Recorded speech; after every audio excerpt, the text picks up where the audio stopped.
ఇవ్వడం జరిగింది. పరిశీలించి తగు చర్యలు తీసుకుంటామని తమ ద్వారా గౌరవ సభ్యులకు తెలియజేస్తాం. రోషే గారు. ధన్యవాదాలు అధ్యక్ష. ఈ 5 సంవత్సరాల్లో పొన్నూరు నియోజకవర్గంలో దాదాపు ముఖ్యమంత్రి గారి సహకారంతో 150 నుంచి 200 కోట్ల రూపాయల అభివృద్ధి కార్యక్రమాలు చేపట్టడం జరిగింది అధ్యక్ష. అదేవిధంగా సంక్షేమ కార్యక్రమాల ద్వారా దాదాపు 1600 కోట్ల రూపాయలు మా నియోజకవర్గంలో ప్రజలందరూ కూడా అందినాయి అధ్యక్ష. ఈ నియోజకవర్గం గత 25 సంవత్సరాల నుంచి బాగా వెనకబడిపోయింది.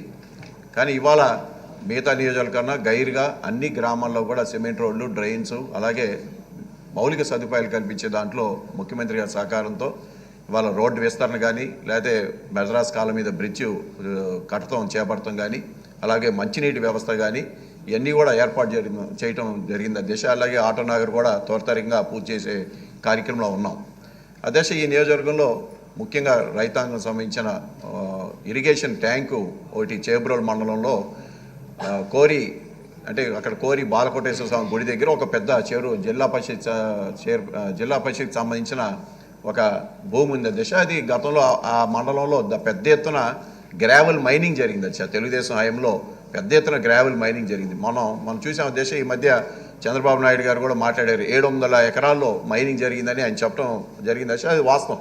కానీ 700 ఎకరాల్లో 650 ఎకరాల పైగా తెలుగుదేశం పార్టీ ఆ పాత శాసనసభ్యుడే మొత్తం గ్రావెల్ మైనింగ్ చేయడం అనేది ప్రతి ఇంటింటికి, అక్కడ ఏ గ్రామంకి వెళ్ళి ఏ తలుపు కొట్టినా ఎవరు మైనింగ్ చేశారంటే అతని పేరు చెప్తారు అధ్యక్ష. కానీ దుష్ప్రచారం బట్టి మన ప్రభుత్వం మీద చేస్తూ ఉన్నాడు.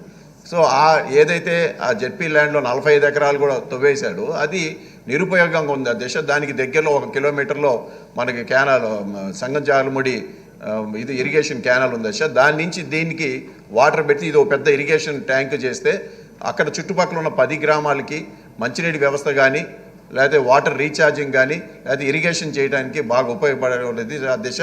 ఆ ప్రాంతంలో ఆ 10 గ్రామాలకి చాలా ఉపయోగం దశ. మంచి 45 ఎకరాలు చేరుంటే సామాన్య విషయం కాదు దశ. సో రాబోయే రోజుల్లో ఇరిగేషన్ డిపార్ట్మెంట్కి అది ఒక సూచనగా దాన్ని ఇరిగేషన్ ట్యాంక్ చేయాల్సిందిగా కోరుతా ఉన్న దశ. రెండవది, ఏదైతే పొన్నూరు పట్టణంలో ఇవాళ రోడ్డు విస్తరణ పెద్ద ఎత్తున చేస్తూ ఉన్న దశ, 35 సంవత్సరాల నుంచి పెండింగ్ ఉన్నది కూడా ఇవాళ మేము పూర్తి చేస్తూ ఉన్న దశ. అక్కడ ఇంకా ఏదైతే పొన్నూరు పట్టణం నుంచి నిడుబ్రోల్కి ఒక బ్రిడ్జి కూడా కావాలి దశ, దాన్ని కూడా పూర్తి చేయాలని నేను ఈ రానున్న రోజుల్లో మనం తప్పకుండా అది పూర్తి చేయడానికి దానికి అన్ని ఏర్పాట్లు చేయవలసిన కోరుతూ, ముఖ్యమైన విషయం ఇస్తే ఈ రాష్ట్రంలో ఏదైతే డైరీ వ్యవస్థ, పాల డైరీలు ఏ విధంగా చంద్రబాబు నాయుడు నిర్వీర్యం చేశారో మనందరికీ కూడా తెలుసు అధ్యక్ష. ఈ పాల డైరీలు దాంట్లో హెరిటేజ్ ఏ విధంగా ఎదిగింది, అలాగే గుంటూరు మా నియోజకవర్గంలో సంగం డైరీ ఏ విధంగా ఎదిగింది కూడా అందరూ తెలుసు అధ్యక్ష. ఈ సంగం డైరీ ఏదైతే కేంద్ర ప్రభుత్వం, రాష్ట్ర ప్రభుత్వం వాటాతో మొదలుపెట్టిన డైరీ అధ్యక్ష. ఇది 1972లో అప్పుడున్న పెద్ద మనుషులందరూ కూడా చుట్టుపక్కల రైతుల దగ్గర డబ్బులు కూడా వసూలు చేసి అక్కడ కేంద్ర ప్రభుత్వం, రాష్ట్ర ప్రభుత్వం సహకారంతో దాదాపు 72 ఎకరాలు కొనుగోలు చేసి ఇది ఒక సహకార సంఘం కింద నిర్మించడం జరిగింది అధ్యక్ష. దీన్ని బ్రహ్మాండంగా విజయవంతంగా జరుగుతున్న సమయంలో ఈ తెలుగుదేశం పార్టీ శాసనసభ్యుడు ఎవరైతే దాన్ని చైర్మన్గా వచ్చాడో, అది ఒక పాల రైతు అధ్యక్షత వహించాల్సింది ఒక దొంగ రైతు ముసుగులో ఈరోజు చైర్మన్గా కొనసాగుతూ ఉన్నది దశ. దాన్ని కూడా ఏం చేశారంటే, ఎప్పుడైనా సరే ప్రభుత్వాల సహకార సంఘాల తరపున రావాల్సింది పోయి అతను ఏం చేశాడంటే ఆ సహకార సంఘాన్ని కంపెనీ కింద మార్చుకొని ఒక దొంగ సంతకంతో, అక్కడ ఉన్న కోఆపరేటివ్ ఆఫీసర్ దొంగ సంతకంతో దాన్ని ఒక కంపెనీ కింద మార్చుకొని తనే ఒక శాశ్వత చైర్మన్గా ప్రకటించుకొని ఈరోజు దాని యొక్క లాభాల్ని పెద్ద ఎత్తున కొట్టేస్తూ ఉన్నాడు అధ్యక్ష. ఇవాళ ఆ డైరీ 1600 కోట్ల రూపాయలు టర్నోవర్ జరుగుతుంటే చూపించే లాభం అతి తక్కువ, చాలా కేవలం 6 కోట్ల రూపాయలు చూపిస్తూ ఉన్నాడు అధ్యక్ష.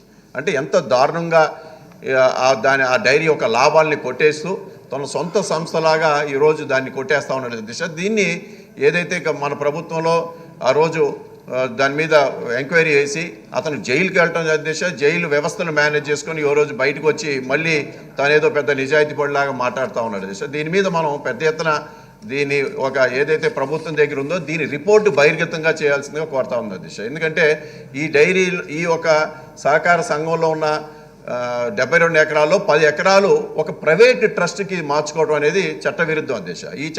దీని మీదే అతనికి జైలుకి వెళ్ళటం కూడా జరిగింది. కానీ దాన్ని ఎందుకో ఆలస్యం అవటం వల్ల అతను వ్యవస్థలు మేనేజ్ చేసుకోవటం వల్ల ఇవాళ కొనసాగుతూ ఉన్నాడు అధ్యక్ష. ఈ 10 ఎకరాలు ఏదైతే డీవీసీ ట్రస్ట్ అనే ట్రస్ట్కి ఒక ప్రైవేట్ ట్రస్ట్కి మార్చుకొని ఆ సహకార సంఘంలో వచ్చిన లాభాలన్నీ సొసైటీలకు ఇవ్వకుండా ఆ డబ్బుల్ని ఆ ట్రస్ట్కి మలుచుకున్నాడు అధ్యక్ష. ఆ ట్రస్ట్కి మలుచుకొని ఇవాళ దాని ఎత్తున పెద్ద ఎత్తున డబ్బులు చూసుకొని ఒక హాస్పిటల్ కడతాం, అది కూడా చట్టవిరుద్ధం అధ్యక్ష. ఆ సొసైటీలో ఏదైతే పాల రైతులకి ఉపయోగించాల్సిన డబ్బుల్ని ఒక ట్రస్ట్కి మార్చుకోవడం, ట్రస్ట్ నుంచి మళ్ళీ ఒక సొంతంగా ఒక హాస్పిటల్ వ్యాపారం చేయటం అనేది అది కూడా చట్టవిరుద్ధం. దీని మీద మనం తగిన చర్య తీసుకోవాల్సిందిగా కోరుతాం దేశ. ఇది పెద్ద ఎత్తున దోపిడీ చేస్తున్నాడు. పాల రైతులకు సంబంధించిన బోనస్లన్నీ కొట్టేయటమే కాకుండా ఆ కంపెనీలో వచ్చే లాభాలు కూడా పెద్ద ఎత్తున తన ఖర్చులు రాసుకొని ఏదైతే అక్కడ పాల ఫిలిం కానివ్వండి, పెరుగు బకెట్లు కానివ్వండి, ఇవన్నీ కూడా పెద్ద ఎత్తున దాన్ని ఖర్చు రాసుకొని తను కోట్లాది రూపాయలు వెనకేసుకొని ఈరోజు పెద్ద మనిషిగా చాలామంది అవుతూ మళ్ళీ మన మీద బురదేస్తూ ఉన్నాడు దేశ. గ్రావెల్ మైనింగ్ పెద్ద ఎత్తున దోపిడీ చేశాడు, పాల డైరీని పెద్ద ఎత్తున దోపిడీ చేశాడు, అక్కడ ఉన్న వ్యవస్థను నీరు చెట్టు కింద ప్రతి గ్రామంలో దోపిడీ చేశాడు. ఇవన్నీ కూడా దేశ మనం ఏదైతే ఇవాళ మన మినిస్టర్ గారు ఉన్నారో దీన్ని ఒక రిపోర్ట్ ఏమంటే బహిర్గతం చేస్తే ప్రజలు కూడా తెలుసుకుంటారు, వాస్తవాలు తెలుసుకుంటారు దేశ. ఆ విధంగా నేను మన మినిస్టర్ గారిని కోరుతా ఉన్నా దేశ, దీని రిపోర్ట్ని బహిర్గతం చేయాల్సిందిగా కోరుతూ ఇరిగేషన్ మంత్రి గారిని కూడా ఆ ఇరిగేషన్ ట్యాంకుల గురించి అలాగే బ్రిడ్జి 1-2 శాంక్షన్ చేయాల్సిందిగా కోరుతా ఉన్నా దేశ. ధన్యవాదాలు దేశ. రైట్ కృష్ణ గారు నోట్ చేసుకో. Okay okay okay right right.